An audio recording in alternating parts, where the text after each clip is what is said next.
भक्त वत्सल भगवान श्री कृष्ण कहने लगे कि धर्मराज, मैं तुम्हारे स्नेह के कारण तुमसे कहता हूँ कि एकादशी व्रत के अतिरिक्त मैं अधिक से अधिक दक्षिणा पाने वाले यज्ञ से भी प्रसन्न नहीं होता हूँ। अतः इसे अत्यंत भक्ति और श्रद्धा से युक्त होकर करें। हे राजन, द्वादशी युक्त पौष कृष्ण एकादशी का महात्मा तुम एकाग्रचित्त होकर सुनो। इस एकादशी का नाम सफला एकादशी है। इस एकादशी के देवता श्री नारायण हैं। विधि पूर्वक इस व्रत को करना चाहिए। जिस प्रकार नागों में शेष नाग, पक्षियों में गरुण, सब ग्रहों में चंद्रमा, यज्ञों में अश्वमेध और देवताओं में भगवान विष्णु श्रेष्ठ हैं, उसी तरह सब व्रतों में एकादशी का व्रत श्रेष्ठ है। जो मनुष्य सदैव एकादशी का व्रत करते हैं वे मुझे परम प्रिय हैं। कथा इस प्रकार है। चंपावती नगरी में एक महिषामान नाम का राजा राज्य करता था। उसके 4 पुत्र थे। उन समय लुम्बक नाम वाला बड़ा राजपुत्र महापापी था। वह पापी सदा परस्त्री और वेश्यागमन तथा दूसरे बुरे कामों में अपने पिता का धन नष्ट किया करता था। सदैव ही देवता, ब्राह्मण, वैष्णवों की निंदा किया करता था। जब राजा को अपने बड़े पुत्र के ऐसे कुकर्मों का पता चला तो उन्होंने उसे अपने राज्य से निष्कासित किया। तब वह विचारने लगा कि कहाँ जाऊं, क्या करूं। अंत में उसने चोरी करने का निश्चय किया। दिन में वह वन में रहता और रात्रि को अपने पिता की नगरी में चोरी करता तथा प्रजा को तंग करने और उन्हें मारने का कुकर्म करता। कुछ समय पश्चात सारी नगरी भयभीत हो गई। यह वन में होकर पशु आदि को मारकर खाने लगा। नागरिक और राज्य के कर्मचारी उसे पकड़ लेते किंतु राजा के भय से छोड़ देते थे।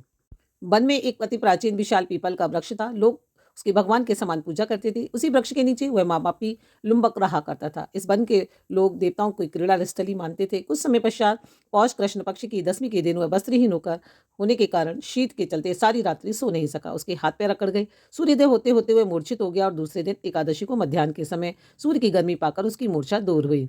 गिरता पड़ता वह भोजन की तलाश में निकला। पशुओं को मारने में वह समर्थ नहीं था। अतः पेड़ों के नीचे गिरे हुए फल उठाकर वापस उसी पीपल वृक्ष के नीचे आ गया। उस समय तक भगवान सूर्यास्त हो चुके थे। वृक्ष के नीचे फल खाकर कहने लगा, हे भगवान, अब आपके ही अर्पण है ये फल, आप ही तृप्त हो जाइए। उस रात्रि को दुख के कारण रात्रि को भी नींद नहीं आई।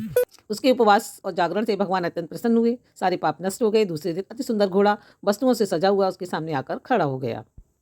उसी समय आकाशवाणी हुई कि हे राजपुत्र, श्री नारायण की कृपा से तेरे पाप नष्ट हो गए हैं। अब तू अपने पिता के पास जाकर राज्य प्राप्त कर। ऐसी वाणी सुनकर वह अत्यंत प्रसन्न हुआ और दिव्य वस्त्र धारण करके भगवान आपकी जय हो कहकर अपने पिता के पास गया। उसके पिता ने प्रसन्न होकर उसे समस्त राज्य का भार सौंप दिया और वन का रास्ता लिया।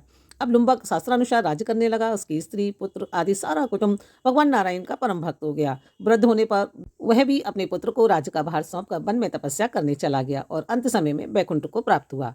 अतः जो मनुष्य इस परम पवित्र सफला एकादशी का व्रत करता है उसे अंत में मुक्ति मिलती है। जो नहीं करते हैं पूंछ और सींगों से रहित पशुओं के समान है। इस सफला एकादशी के महात्मा को पढ़ने से अथवा श्रवण करने से मनुष्य को अश्वमेध यज्ञ का फल मिलता है। तो आई होप मेरा वीडियो पसंद आए। लाइक एंड शेयर अवश्य करिए। मिलते हैं अगले वीडियो में नई जानकारी के साथ। तब तक के लिए नमस्कार, धन्यवाद।